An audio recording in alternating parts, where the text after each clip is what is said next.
I'm often asked, what's going on in Oklahoma, and there's been national headlines directing back to Oklahoma, what's going on in Oklahoma since the legalization of medical use marijuana. It was almost a perfect storm. Oklahoma, which is a very rural state, a very poor state, was, in my opinion, was targeted for this very specific reason by the industry for a purpose. So what happened is in 2018, medical marijuana passed. It was sent to the ballot for the voters to vote on. The voters were absolutely duped. One thing people don't understand too, that but prior to this, there was a law passed to where directors in Oklahoma could not comment on any initiative or have any weight or outcome on any initiative that was on the ballot to talk for or against it.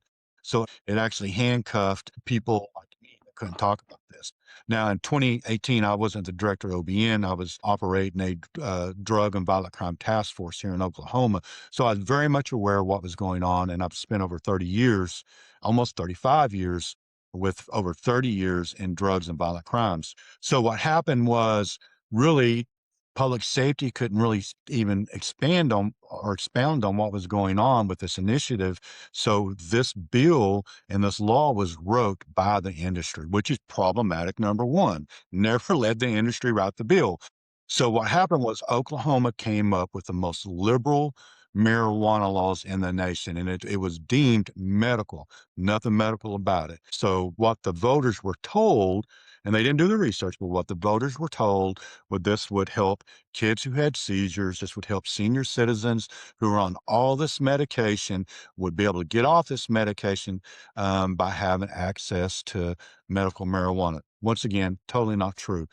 They even ran a commercial, and the reason why it set me off right off because I was one of the people that were involved with arresting this guy that was talking on this commercial, and he said I got arrested and was sentenced to 20 years in the Department of Corrections, state of Oklahoma. When I got arrested, I had one partially smoked marijuana joint in my pocket.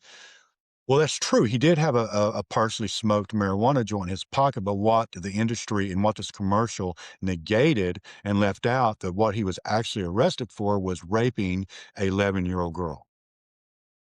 So when he got arrested for Wow. that, yes, he was in possession of marijuana. Well, of course, the industry don't want you to know this guy's smoking marijuana, raped this little girl. Does one have the cause of the other? No, he's just a pervert who is a sick, demented person that did this. But that was the exact tactics that the industry took to get this thing pushed through Oklahoma. Perfect storm. You come to Oklahoma, the land was not now, but at the time was very, very cheap with no regulatory agency set there to regulate this thing.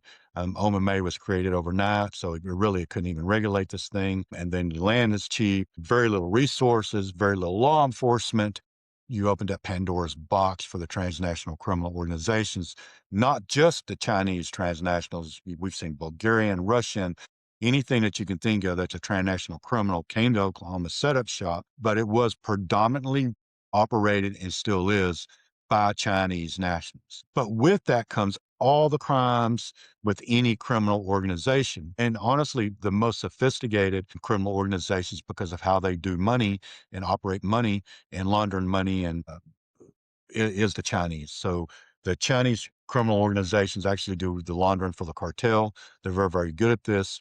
They've ran underground banks for years, and they're very sophisticated banks. And there's open source stuff that you can look up and the listening audience can look up, and it's called the flying money. But they move money without moving money in virtual seconds. So they're very, very sophisticated what they're doing and how they do it. And they do own the market for the other transnational criminal organizations for laundering of the money. And that's two different things. The underground banking and money laundering really is two different things, but they're very good at both of them. And it's very, very difficult for law enforcement. But also with that came, the violent crimes, the homicides, the sex crimes, the human trafficking, sex trafficking, underground casinos, all of this came to Oklahoma with it. And honestly, yes, homicides is horrible anytime you talk about the loss of life. But probably one of the most deplorable crimes that we have to deal with through this whole industry is the sex trafficking and the human trafficking. And we have seen such a significant uptick, one on the violent crime, the homicides, and the sex trafficking that caters to the specific market and to the specific people, the transnational criminal organizations that are involved in this. And they're very, very sophisticated. They come into communities all across the US, and they have for years through the people from the other countries to come together through the Fujianese associations. And the government in China still controls these people through these secret police stations. Had one here in Oklahoma City. There's open source stuff that the one in New York that was raided and arrested, but they still control the people even though they're here. And I don't want to get into this whole Chinese bashing deal because there is the majority everyday Chinese national operating businessman is as they're exactly that. But you take the criminal organization who embeds with those people and exploits those people and exploits us as well, along with them, to actually to be able to operate globally. This isn't an Oklahoma deal. This isn't just a US deal. This operates in South Africa, anywhere on the globe, pretty much that's where they're at. And then if you kind of look at the Chinese government, their involvement. Listen, there's no smoking gun that I've seen that someone can say that Li Pen there in China is the one that's dictating all this.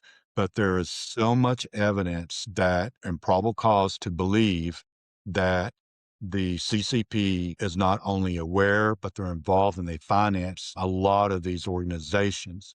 And if you'll go back to, and then once again, this is an open source still, if you look at the Belt and Road Initiative, and the Chinese government's involved in. You look at the infrastructure, what they're building up, not just in their country, but all through the Caribbean, up through South America, up to the US. So every port that's been built from the Caribbean up through Latin America, that's been done by the Chinese government. They have, loaned the money to them to build it up. And there's reasons why they want these ports built up for them to have easy access to the US because we are such a big market for things such as drugs. On the bigger picture, do not forget, this isn't just about marijuana. As bad as marijuana is, and especially as crippling it is to our youth, it is the fentanyl and the methamphetamine. So almost every precursor used to manufacture methamphetamine and fentanyl, which is killing Americans every day, more than we've seen in any war. We're losing that many Americans every day. But almost every precursor that's used to manufacture methamphetamine and fentanyl comes from China to the cartels to be manufactured in super labs to be dispersed in final product across the U.S. A lot of people don't even understand the Chinese government, the communist state and what it is. And believe me, I'm no expert by no means, but I've got to learn a lot over the last 5.5 years of doing this job. But they control absolutely everything that comes in and out of their country. They control it. So you'd be very naive to think that they are not very much aware, and to our own government has reached out to them and told them this, but you'd be very naive to think that they're not very much aware of what is going on in the US and what those chemicals leaving China to Mexico are being used for. They absolutely know. I will tell you, they absolutely know. And I would also say, I don't think they care. I think we are their biggest adversary to the Chinese government, not necessarily Chinese people. That's not what I'm talking about. I'm talking about Mhm. governments now. So when I say these things, please don't get me confused. I'm not talking about the Chinese people. I'm talking about their government. And Yep. there is a big difference in the two. But we are their biggest adversary. We are their biggest threat. They've openly said they would control the world's economy by a certain year. We're closing in on that, by the way. And I do think this is a very well devised plan by them, and they've openly said they're in this for the long haul. And they said this, by the way, 50 years ago. So they warned us a very long time ago, that they were in this for the long haul, and they're doing exactly what they said. But there's so many things that go on with all of this. I just want to bring this out a little bit more. Their goal is world economic dominance or world economic control. Yes, yeah, and they've been very open about that. They openly say they will control those markets. And they're openly about this. They will control the economy, the economic market of the world. And that is what they're trying to do. Openly, they say that. And like I said, when I talk about the Belt and Road Initiative, and you look at what they're doing in the Caribbean through Latin America coming up, yes, they're building those ports, they're financing all that stuff on loans, but it's a multi-pronged approach to what they're doing. It's also giving them easier access to those areas, which gives them easier access to the U.S. Understand all the illegal immigrants that are that not so much now, that have flowed into the U.S. whenever they're coming from China. That's how they're getting them into the U.S. is through Latin America. So they built those ports up, and they've loaned the money, but they're also getting paid back for that, and they're getting other things in return for that as well. Yeah, when you say ports, you mean shipping boat ports, that's what you're talking about? Yes, absolutely. So, Okay. you can't just put a massive ship up to an island and or the side of any country and gain access. You'd have to speedboat or fast boat onto the property unless you have those ports there. So into the country. So that's why those ports are being built up. And a lot of, and it's been happening for some time, and people are just now kind of starting to wake up and say, "Man, why is the Chinese government doing all this?" I mean, they're very strategic, they're very smart at what they're doing. But yes, that is absolutely what they're doing. It makes it easier for you to bring products into Latin America, whether it's goods or people, it doesn't matter. Whether it's controlled dangerous substances, whether it's precursors, people, or goods for services. It's easier and it's hard to do this because you're talking about shipping containers full of things, including people. People that are smuggled into these countries are in shipping containers. Well, you can't, it's very hard to do that unless you have a port. And because the only other way to do that would be you have to offload them onto another boat that would be able to go up onto the shores of whatever country they're trying to get to. Well, that becomes more wide open. It's more wide open for satellites to see. And of course, everybody knows that's how, global security is working now is through satellites. We see what's going on and movements across the world through our satellites. So if it's all contained in a shipment container, offloaded, it makes it a whole lot easier for them, for people to get whatever it is they're trying to smuggle into whatever country into that country if they're able to do it through a port. Wow. Okay. That's very big picture. And when you said that they said that they would have economic global control by a certain date, what was that date? And I apologize, I don't remember the date off the top of my Okay. head. It's That's coming. okay. I mean, it's in the very near future. They're not far off from the year that they projected it. It's in the very near future. Yeah. Okay. Thanks for talking about that a little bit more. I can't remember if you or somebody else said it in the testimony to Congress is that the Chinese Communist Party does not have the American best interests at heart. I think sometimes people maybe underestimate that or don't want to look at that. We've become maybe overconfident in our own abilities and capabilities, and Mhm. we consider ourselves the biggest, largest, best free nation in the world. We may be free in a lot of ways, but you know, I, I think sometimes our own bravado may be getting in the way of really what's going on. And we've had limited attacks on our own soil. When you have people that's never seen it on our own soil, so I think that gives maybe a false hope that it can happen, but I can assure you when you have hundreds of thousands of people, even millions of people from a foreign country sprinkled across your country, they've already invaded your country and you don't realize it. Absolutely. Actually, so can we talk about that a little bit more? I know that one of the issues is that a lot of these CCP organizations are scattered throughout the US and near critical infrastructure. What the concern is that when you have a Chinese national who owns, and you're not even supposed to do this, but they do this through LLCs, et cetera, that owns land, and I will just use ones, for example, in Oklahoma. They own land next to military installations and places that if they were for any reason attacked, it would cause a great distress on our military might. One thing is over in McAllister is what's called the ammunition dump in McAllister, Oklahoma. It actually produces almost all of the military shells for the bunker buster. I mean that's where it comes from. So if something was to happen where that facility here in Oklahoma was attacked, it would put such a strain on our military for what we do from afar that it would almost shut us down.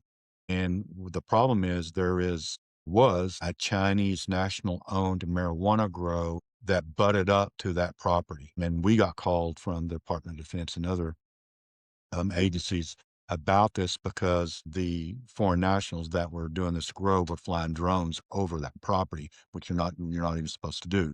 They Mm. also there's Wow. Tinker Air Force Base here in Oklahoma, at Midwest City, Oklahoma. That's where our AWACS is. That's our intelligence information aircraft that flies during wartime and also flies all over the world and U.S. to gather certain intelligence information. There was places extremely close to that that was a concern. There's other Air Force bases here in Oklahoma as well, where foreign-owned marijuana grows were adjacent to or in such close proximity to these military installations that if something was to occur, it would cause great concern and hardship on the U.S. military. But there's also land that they've purchased over certain things where fiber optics are, that if something was to happen where that fiber optic was cut, it would eliminate any banking for the US, not just Oklahoma, I'm talking about for the US, because these are national lines that run across. So there's a lot of concerns when that's happening. I, you know, and I am not a paranoid person. I don't see black helicopters. I'm kind of the black helicopter myself. Whenever this stuff starts occurring, I don't think it's happened, Chad. And especially with the stuff that I know and I can't go into great depth about it because there are ongoing investigations. But the things that I am privy to, that I know the involvement and I know what's going on, and I will even throw something out there for you that's open source that I can talk about. A lot of people has not even heard of Salt Typhoon. Salt Typhoon, open source. You can Google this and look at it. The Salt Typhoon is where the Chinese government hacked our communication system here in the United States. Why is that a concern? Well, they didn't just hack the communication system, they hacked the CALIA system, which the CALIA system that was put into legislation, I think in 91, 92, somewhere around there by Clinton. And that was where all telecommunication companies in the US had to provide a back door for law enforcement to do electronic surveillance. That's how we do our wiretap. That's how we listen to the phone conversation, intercept that stuff. That's how we dismantle all these criminal organizations, from the mob on down and the cartels. The Chinese government used that same back door to gain access to. We have no idea how long they were in there, but we know they were in there a year ago this December because I was called to a meeting. My agency was the only person in the Oklahoma that was in that meeting because we were the only agency at the time that was doing wire intercepts on Chinese nationals. So the Chinese government intercepted our intercepts. So they Wow. knew the criminal things we were working on.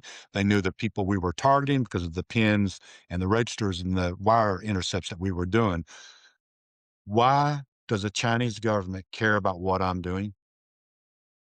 Well, once again, even if you are one of the most naive persons in the world, why was my agency, no other agency in the state of Oklahoma, why was we singled out? Because at the time we were the only agency that was doing these transnational criminal investigations, linking them together.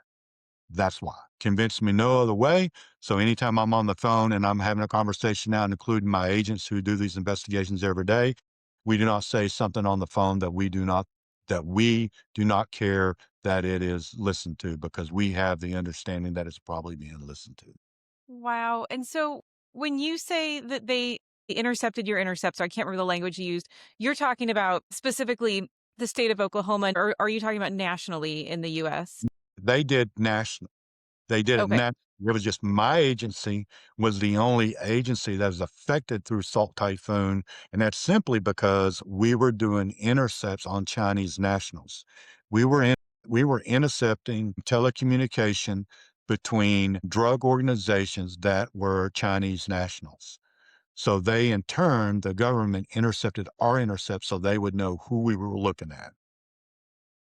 Wow. And that's a huge concern. That puts me and my agents in jeopardy. If they know what we're doing and how we're doing it and who we're targeting, do they warn them? Do they tell them? I mean, it could cause one of my agents to walk into something to get them killed. I mean, so us operating under the cloud of secrecy, we do to a degree because we don't want the bad element to know what we're doing because they in turn could take action against us.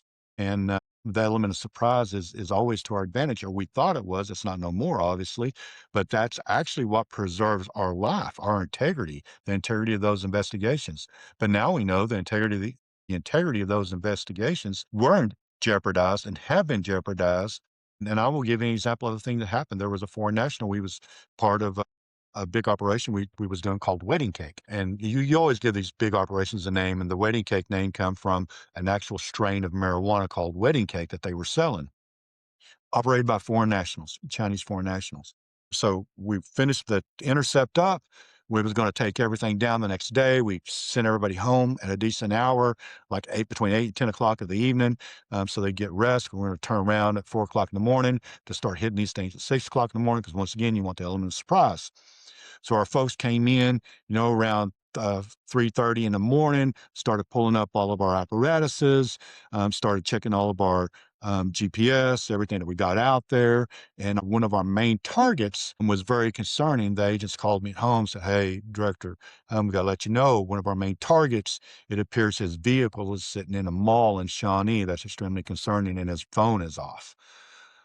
I said, "Well, you need to run out there. We need to get eyes on his vehicle, see if he's in it." I was thinking, someone could have killed him. You just don't know.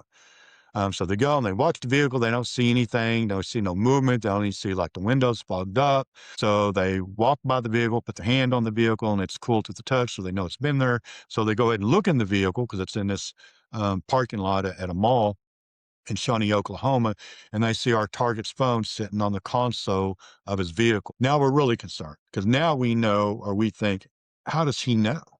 How does he know what's fixing to happen? Because less than 1 hour, we're fixed to start taking this big operation down. So they call me back and tell me that, and I say, "Well, it's extremely concerning, and we need to really consider how we operate today if we continue forward, because I don't want anyone getting hurt, because somehow we think there's a leak somehow, because this is a huge operation, and we think, maybe someone got something out." I don't believe that now. Obviously, I believe that they were tipped off. So what we do is, whenever the mall opens up that morning, a couple of agents look at all the video cameras in the mall, and they actually see him pull into the mall that evening and another vehicle pick him up. We get the tag off that vehicle, and we start doing what we do as far as tracking that vehicle down through PIMs, pings, and stuff like that. We have to go through a process. We can't do like the Chinese government. We can't just invade someone's privacy. So we have to go to get a court order and get a judge to sign off on that. And then we start pinging that vehicle. And by, a substantial amount of time has went by when we get this ping, because once again, we got to go through the legal process to do this. So you're talking about over a 12-hour period. By the time we get this ping up and we start pinging the vehicle. This vehicle is in LA by this time. And what's very interesting about this vehicle is not just in LA, but is circling the Chinese consulate in LA. So we reach out to our federal partners in Los Angeles, and they immediately get eyes on this vehicle that's circling around the Chinese consulate, get back to us, let us know that, hey, this never happens, but two people walk out of the Chinese consulate. They never leave the property. One of them gets the driver, one of them gets the vehicle drives off.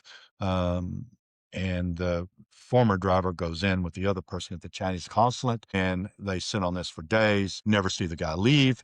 But we actually pick up our target on another phone uh, sometime later. Still to this day, we have no idea how this person left the country. So that tells me too that the Chinese government helped this person evade arrest and get them out of the country. This person now is in another country. So Wow. there's a lot of things that go on with this. They also try to embed and infiltrate our politics. They try to influence our politics. They try to influence politicians with money, very corrupt, and they're everywhere. And I'm not talking about just in Oklahoma. They try to infiltrate at the very highest level of politics. And they spend a lot of money doing it. So there's just so much that goes on with this on the foreign national side of the criminal element that's, embedded in the US and also globally, because it is a global phenom that's going on with it, especially with the Chinese. Very Yeah. sophisticated operations, very sophisticated operators.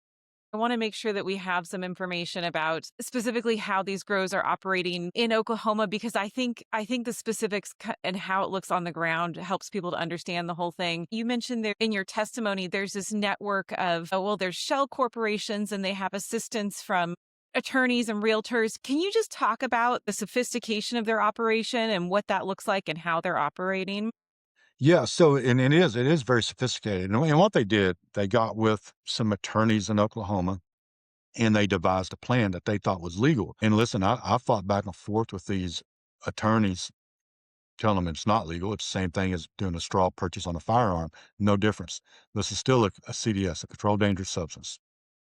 So anytime you're doing shortcuts or you're hiding stuff or you're committing fraud, that in itself commits crime. So that's exactly what they're doing, and they're very sophisticated with it. It's not easy. You can't just look at the license and say, "Oh, this is me Ping. I'm a Chinese national who owns this grow." It's not. They're hid behind LLCs, behind multiple LLCs who have this very long blanket of different operators and partners who are Americans, but that's all a ruse. So, for example, one law firm went out and recruited people and paid them like $5,000 per license that they would get in their name, including the law firm secretary, who was an 80-year-old woman.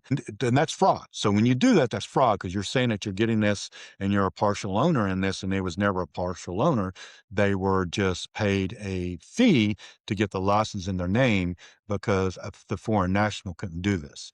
So that's the first part of it. And they embed this under many, many, many layers. Well, we've indicted several of these attorneys. One attorney went through the AG's office here and got a deferred sentence. The other one, I think, got dismissed. And the other one, I was concerned that he was going to get the same thing. So I went to the U.S. attorney here in the Western District of Oklahoma, said, "Hey, I got real concerns with this. I think there could be some foul play going on here." And these three attorneys were responsible for probably over 80 to 90% of all store ownership that was set up that caused this problem to begin with. And I'm afraid this last one's going to get off scot-free. He took the case, and I can't go in great detail about it because we're still in litigation over that case.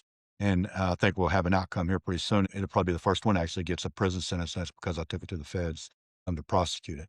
But that's what I'm talking about. The corruption is everywhere. And I'm telling you, I've been beat up. No, I'm not talking about just by the industry. I'm talking about by people from all walks of life for what we're doing, because this is a multi-billion-dollar industry, and they influence people and they try to influence the politics. I've had a lot of things happen to me that I can't go into great detail that would surprise the average person that is going on in the U.S., much less Oklahoma. And this does run deep, and I do believe the corruption runs deep as well. These attorneys or anybody else they're working with, realtors, for example, they're Americans who are being paid well enough by Chinese nationals that they're happy to do this. No, absolutely. You take, for example, one senior citizen living on a fixed income of $800 a month. You go to that senior citizen and you say, "Hey, if you'll get a license in your name, I'll give you $5,000 per license you get in your name, and I'll pay you so much every quarter."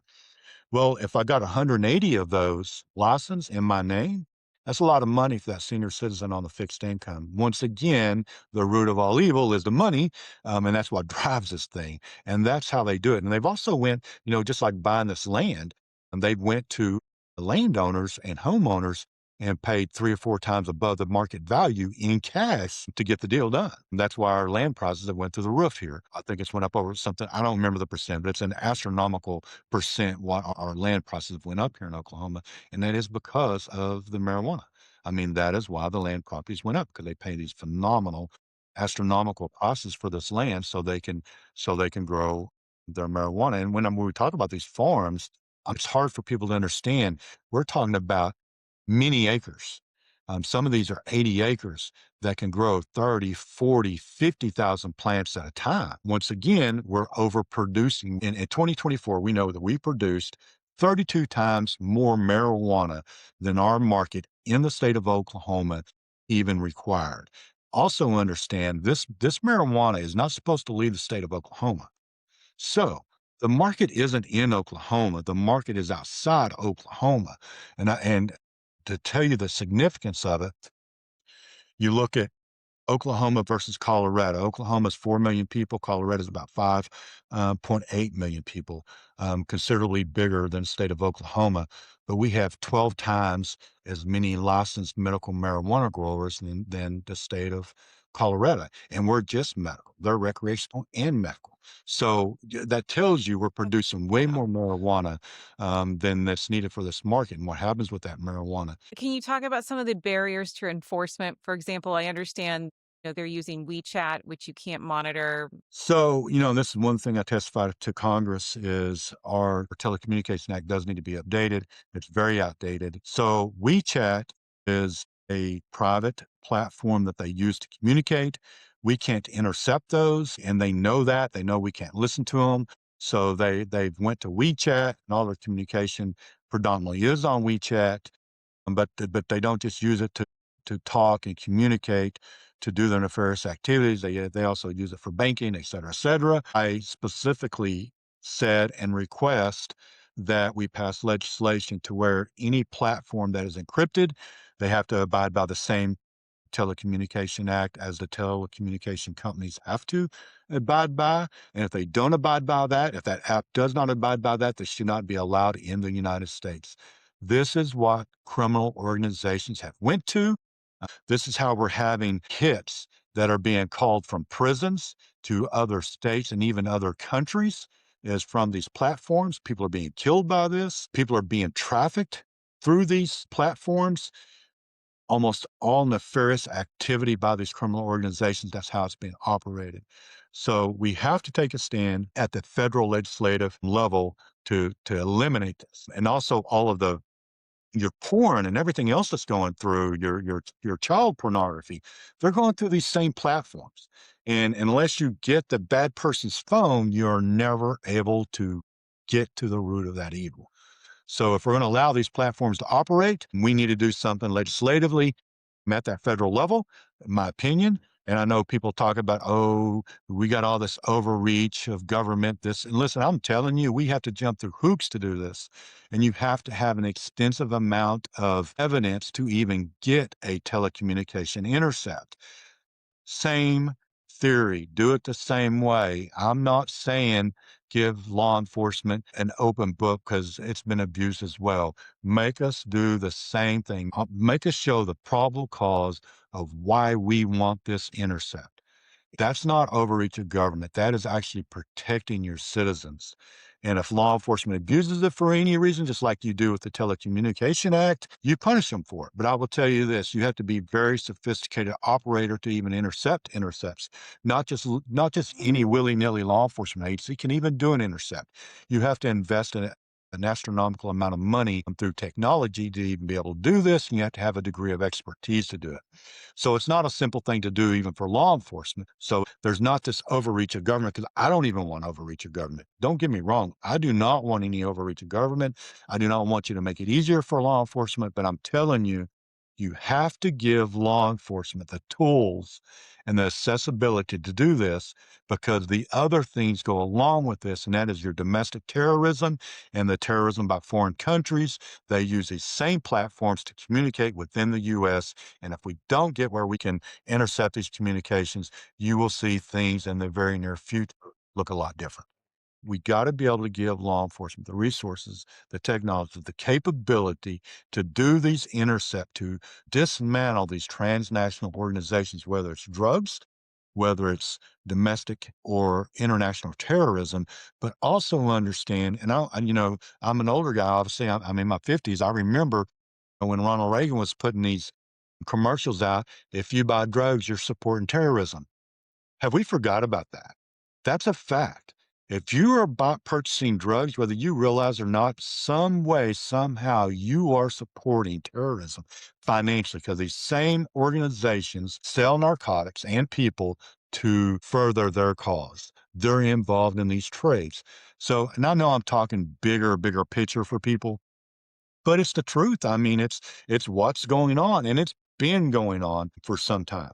One thing I also want you to talk a little bit more about is some of the violence you're seeing in association with these transnational criminal organizations. So I know that there are murders and execution style murders. Can you talk a little bit about that? So, we have homicides all the time, directly related to these marijuana grows or marijuana dispensaries.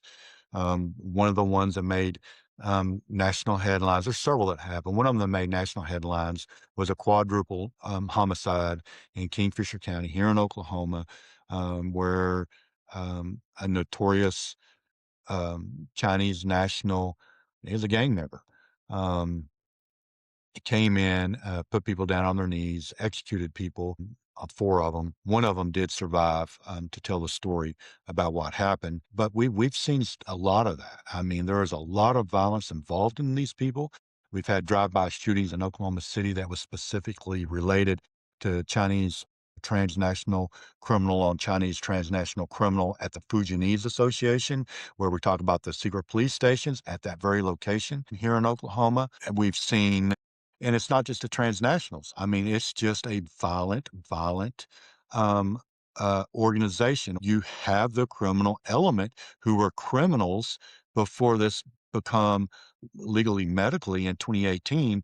Those same criminals that were criminals before that were involved in these same type of crimes were involved in it then. They just came in under the ruse that this is now illegal, but it's the same doggone people hiding in plain sight now.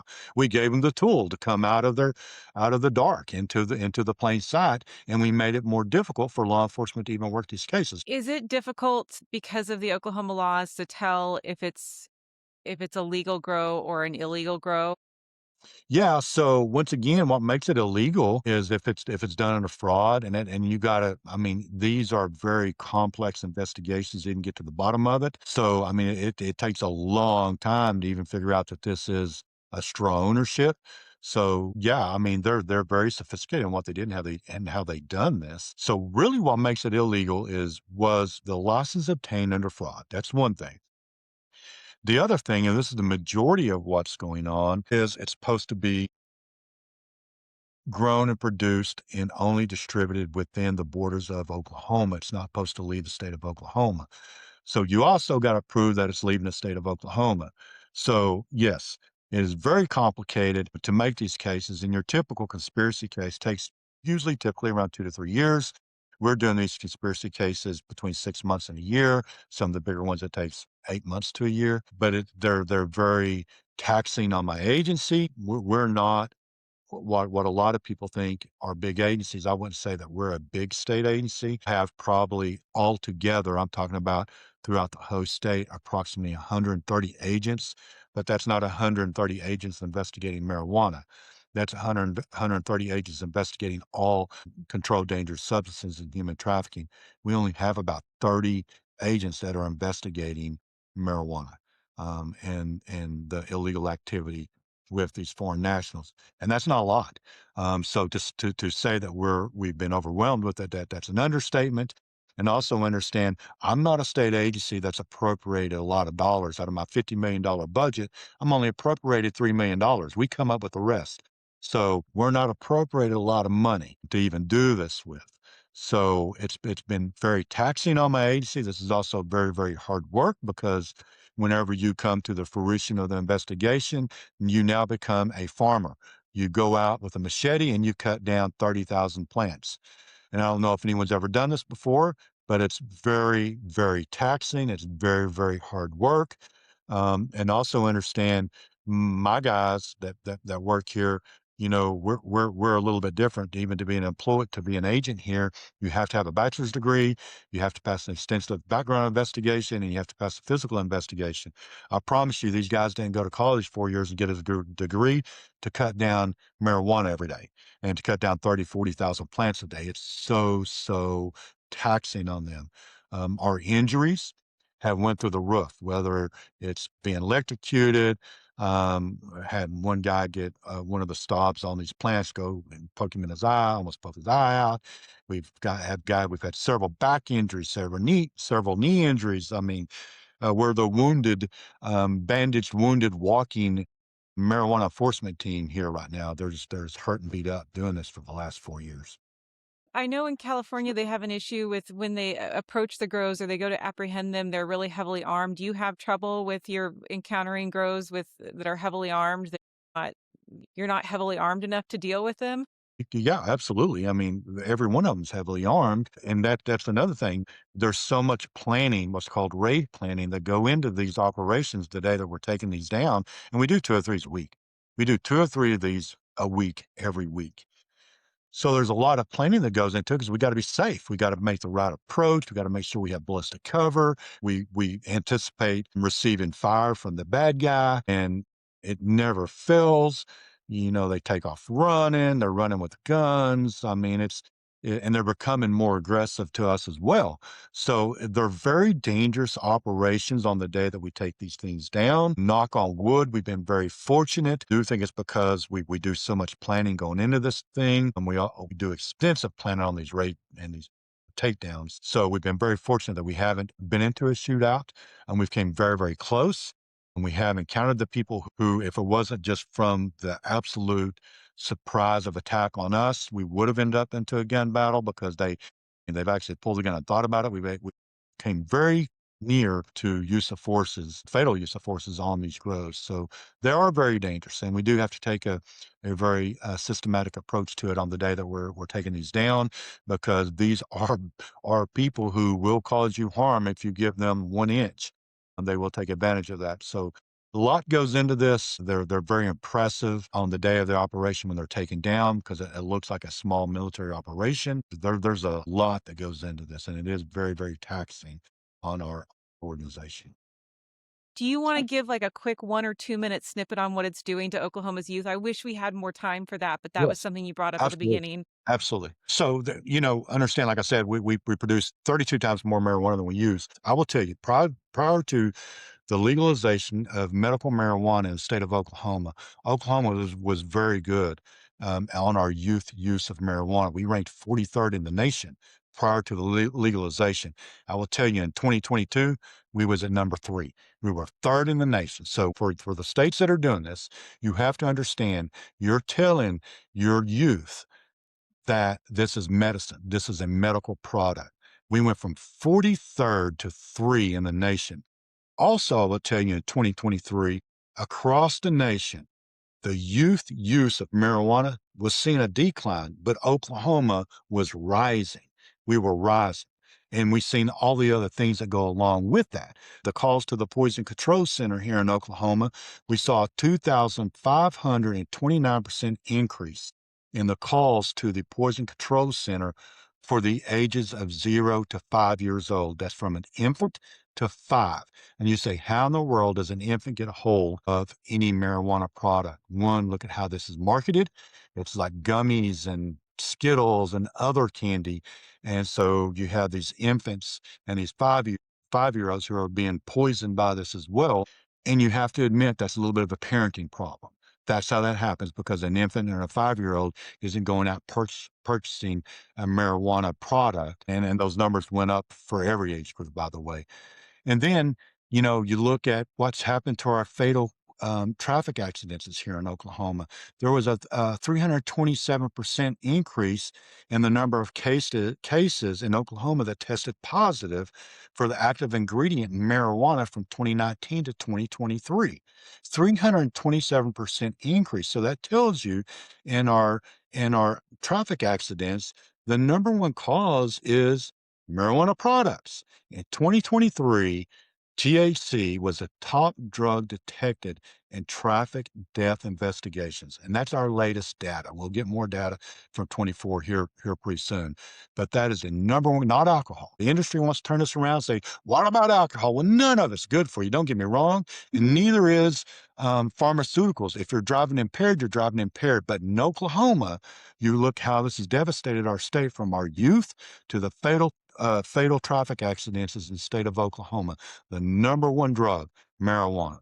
Those are some of the numbers that I think is very, very important. I think it's imperative that everyone knows, if your state's moving to this is the things you will see. No state's better than the other when it comes to this. If you say this is medical, or if you just totally denounce it and say it doesn't hurt anybody, let's make it recreational. You will have the fallout from the different criminal organizations, from the youth use, the rise, and we know what that does to the youth brain. It's not good. You're gonna produce a much dumber population of youth. And I will even put it further to the guys. Every woman knows that's ever dealt with a teenager. I was a teenager once, and I was extremely difficult to deal with. But if you would have coupled my difficulty and the development of my frontal lobe, which is your reasoning, because I wasn't very reasonable as a teenager. But if you would have complicated that with me smoking marijuana, I don't know that I would have been here today, because I was very difficult as it was as a teenager. But you're going to have all these problems. You're going to have to deal with it, and it's going to be generational problems. And it also affects DNA. It affects your mitochondria. I mean, it just affects everything. But there's so much more to this than people even realize than just smoking marijuana.